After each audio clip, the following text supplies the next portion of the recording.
Imaginée comme une grande exposition aux clichés éclectiques, cette première édition monégasque, consacrée à la photo d'art et de collection, voulait proposer une scénographie plus libre où la photographie est reine. Dès l'entrée, nous sommes plongés immédiatement dans une exposition de photographie moderne du 19e siècle, la collection Meyer.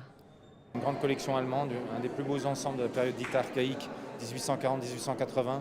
Tous les grands pionniers, inventeurs de la photo, y sont représentés. Muybridge, Nadar, Cameron, Fenton, Fox Talbot, Legray, Ducamp, Declercq, etc., etc. C'est absolument formidable de la voir et nous sommes très fiers de cet ensemble.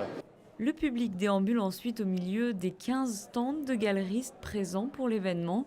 Beaucoup de grands formats, des paysages, mais aussi des top modèles et célébrités, des clichés pris dans les années 90 ou encore des inconnus dont la sensibilité touche les visiteurs.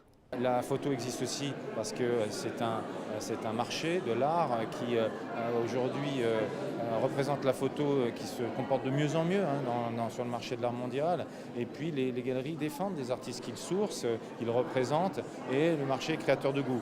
Il n'est pas garant de la créativité, mais il est créateur de goût.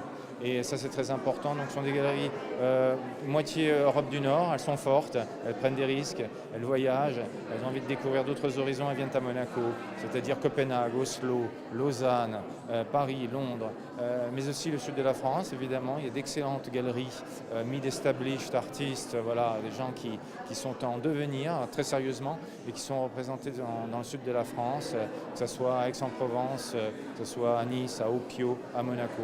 Le mythique studio Harcourt fait également partie de l'événement et offre la possibilité à chacun de se faire tirer le portrait. Venez découvrir cette centaine de photographies chaque après-midi jusqu'à dimanche à la salle d'exposition du quai Antoine Ier. Mais Photo Monaco, c'est aussi un parcours itinérant durant ces prochains mois dans 3 hauts lieux de la principauté: les grands appartements du Palais Princier, le musée océanographique et la collection privée des voitures anciennes du Prince de Monaco.